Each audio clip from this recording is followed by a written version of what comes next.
Como vimos en la primera parte, los estudiantes de la Biblia tuvieron que demostrar gran fe para liberarse de la oscuridad impuesta por siglos de prácticas religiosas falsas, pero tendrían muchas otras dificultades.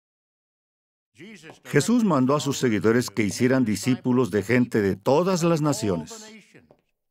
Así que los estudiantes de la Biblia tenían ante sí una obra inmensa y poco tiempo para llevarla a cabo. Habría muchos adversarios. Su comprensión de las Escrituras seguiría aumentando y su fe sería refinada. Como veremos en esta segunda parte, los estudiantes de la Biblia iban a conocer lo que realmente significaba dejar brillar su luz.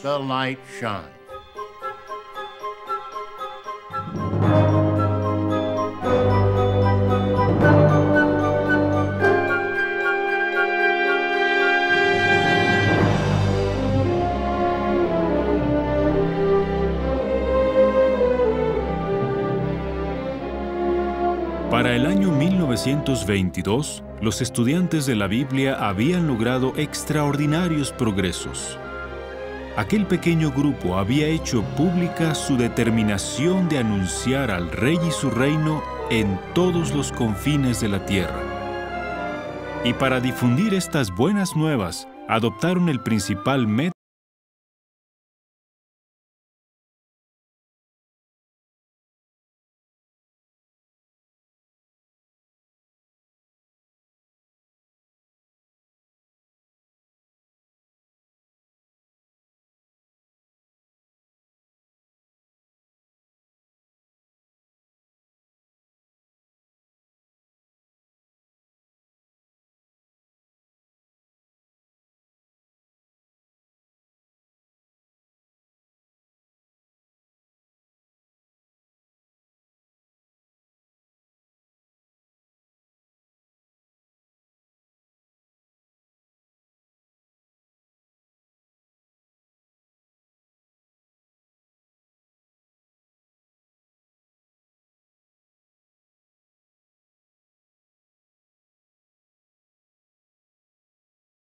de la Biblia comenzaron la construcción de su propia radioemisora, la WBBR, la primera sin fines de lucro de la ciudad de Nueva York. Era un modo estupendo de llegar a muchísimas personas. Entre nosotros aún hay hermanos que oyeron por primera vez el mensaje del reino escuchando la emisora WBBR. En los años 30, más de 400 emisoras de todos los continentes retransmitían el mensaje de los estudiantes de la Biblia. Otro instrumento para difundirlo fue el automóvil con altavoces. Era una furgoneta equipada con un reproductor alimentado por una batería extra. Normalmente nos estacionábamos fuera del pueblo y poníamos una grabación de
Si no te echaban de su puerta, escuchaban un mensaje completo, 4 minutos y medio. Señora, nos encantaría que escuchara esto. En años posteriores se emplearon aún más métodos para proclamar el reino. Carteles y marchas de información. De todos los métodos para proclamar el reino, ese era de mis preferidos. Me encantaba. Te sentías parte de un gran ejército, con muchos delante y detrás de ti. Era fantástico. Siempre me gustó ir en aquellas marchas de información. Sin importar el método que emplearan, aquellos cristianos estaban decididos a declarar el nombre y el propósito de Dios a cuantos fuera posible. Durante 50 años, este grupo de evangelizadores se hizo llamar simplemente estudiantes de la Biblia. Pero al aumentar su conocimiento de las Escrituras, parecía que otro nombre sería más apropiado.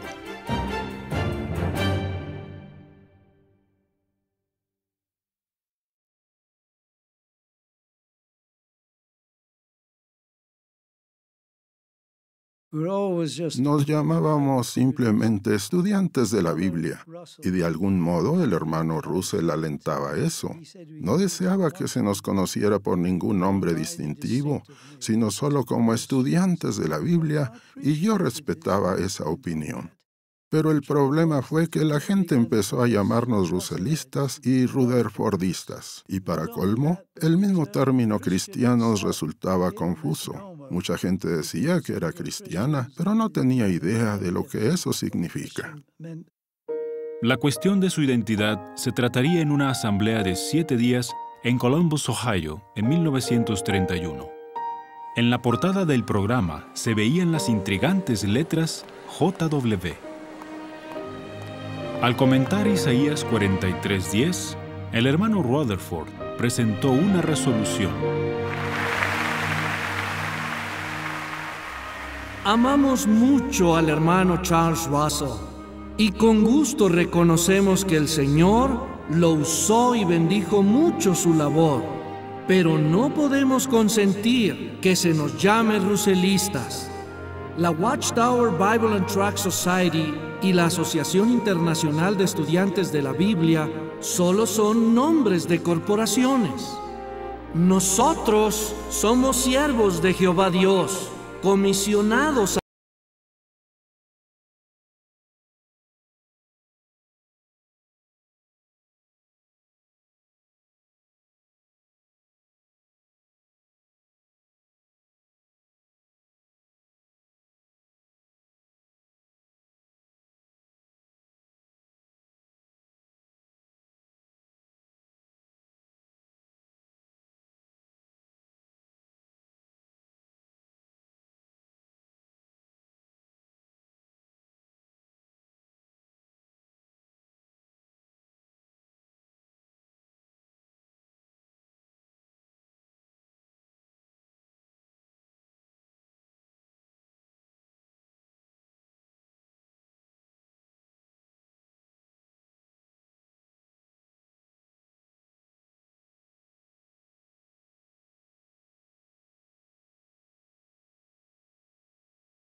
responsabilidad a los hermanos. En vez de tan solo reunir al resto de los ungidos, de repente se vieron ante una labor colosal: llevar el mensaje a otros que se les unirían y los ayudarían a efectuar la obra. Los testigos de Jehová seguirían hallando más formas de dejar brillar su luz.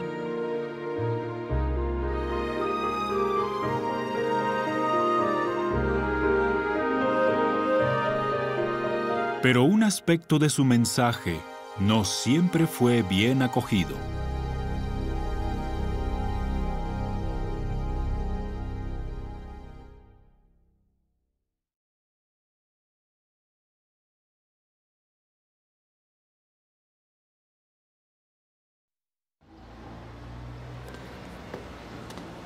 Los testigos de Jehová proclamaban que la solución a los problemas del mundo era el gobierno de Dios. En cambio, las iglesias de la cristiandad continuamente expresaban su apoyo a los gobiernos humanos. Los testigos de Jehová sentían la responsabilidad de hacer saber a la gente qué postura estaban tomando sus líderes religiosos.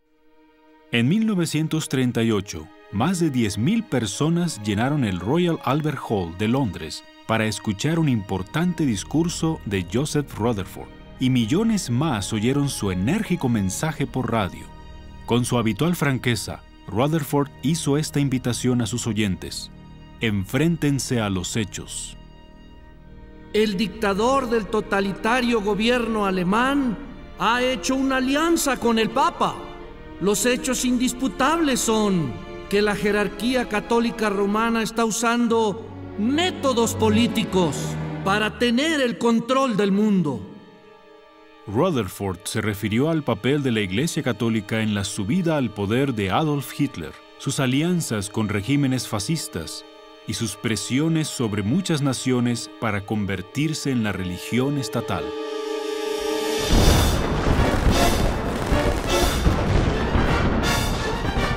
Cuando en 1939 estalló la Segunda Guerra Mundial, prácticamente todas las religiones organizadas enviaron a sus miembros al combate. Católicos franceses y estadounidenses mataron a católicos alemanes e italianos. Protestantes británicos y estadounidenses mataron a protestantes alemanes. Los testigos de Jehová dejaron bien claro que ellos no participarían en la contienda.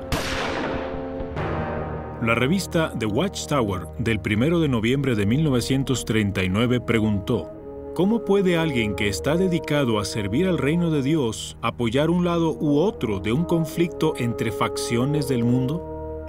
Definió lo que la neutralidad significa. No somos pacifistas. Jehová no es pacifista, ni su Hijo Jesucristo.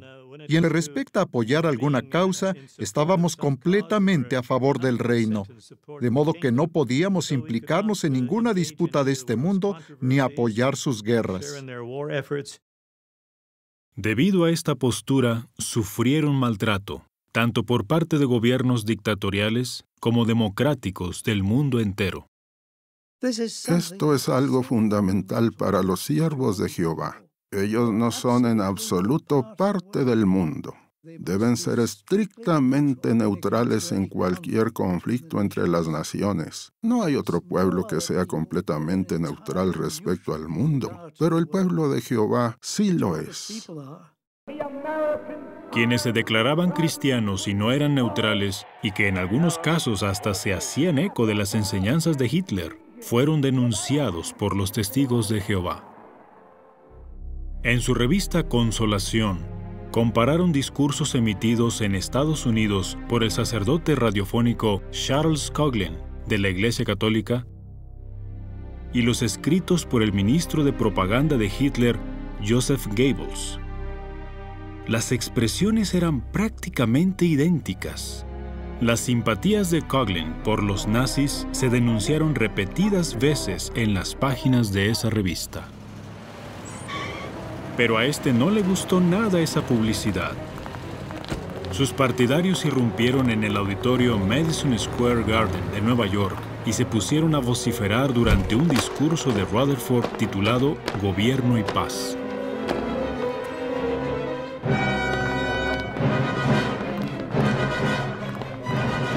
Los colonos puritanos que huían de la persecución en Europa llegaron a Nueva Inglaterra con la esperanza de adorar a Dios, libres de obstáculos religiosos o políticos.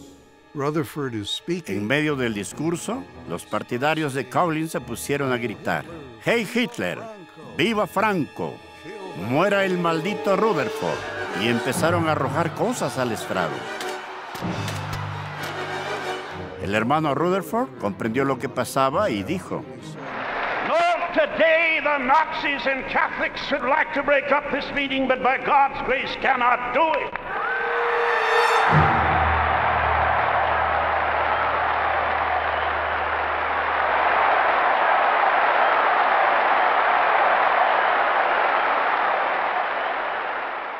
Si Coughlin pretendía desanimar a los testigos de Jehová, fracasó por completo. Los testigos siguieron denunciando la intromisión de la religión en la política sin tomar partido en la Segunda Guerra Mundial. Y pronto proclamarían valientemente una profecía bíblica que señalaba el desenlace de aquella contienda.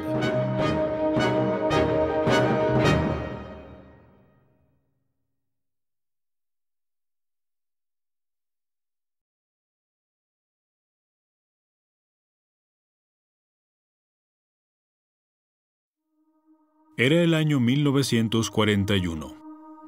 Tras haber estado a la vanguardia de la obra durante 25 cruciales años, Joseph Rutherford, gravemente enfermo, hizo su última aparición pública.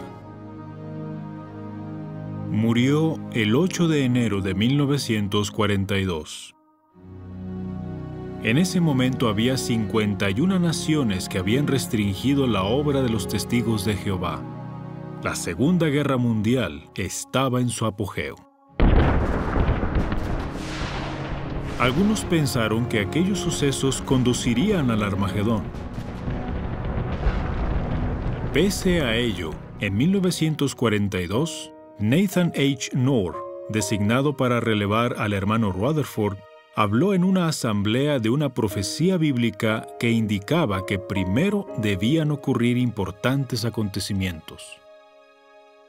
Esta guerra internacional no es la batalla del gran día del Todopoderoso. Según las Escrituras, antes del Armagedón, cierta paz vendrá. No se vislumbraba la paz, y aún así dijimos, ¿paz será duradera? Knorr centró su discurso en Revelación 17:8, que indica que una bestia salvaje simbólica llegaría a existir.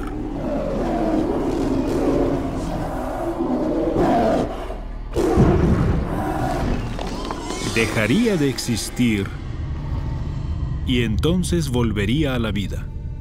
Knorr entonces dirigió la atención de sus oyentes a la extinta Liga de Naciones. La Liga se encuentra en un estado actual de suspensión y debe ser reanimada para volver a vivir. Ahora está en un abismo de inacción y de ineficacia. Ya no es. ¿Continuará la Liga en el abismo? De nuevo la Biblia contesta: la Asociación de Naciones se alzará de nuevo. Esa asociación en verdad se alzó 3 años después con el nombre de Naciones Unidas. No sabían que así se llamaría y nosotros no decimos tal cosa, pero sabían que saldría. Eso indicaba que habría un periodo de paz tras la Segunda Guerra Mundial. Después de aquella asamblea, los precursores vimos que teníamos que enseñar a las personas, educarlas con las Escrituras e integrarlas en la organización. Y basándose en gran parte de su entendimiento de esa profecía bíblica, en ese mismo año de 1942, los testigos de Jehová tomaron medidas para expandir su obra de predicación. No se nos ocurrió pensar, bueno, vamos a detener la obra. No, se nos abría la oportunidad de dar un grandioso testimonio. ¿Por cuánto tiempo? Ninguno de nosotros lo sabía. Primera de Pedro 3, versículo 15. A fin de preparar a los testigos para este nuevo campo, Knorr y su equipo proyectaron la creación del Colegio Bíblico de Galaad de la Watchtower, que capacitaría a ministros de tiempo completo para ser misioneros. Que hay en vosotros, empero con mansedumbre y temor. También proyectaron el curso en el ministerio teocrático que adiestraría a los ministros para defender personalmente sus creencias. ¡Qué excelente demostración! Podían hablar desde el corazón, abrir su Biblia y enseñar los textos. Ahora estarían capacitados para representar a Jehová de un modo mucho más efectivo. Esta educación no solo ayudó a los testigos a superar el miedo a hablar en público, también fortaleció a las congregaciones y preparó a los hermanos para dar un valeroso testimonio en un marco diferente.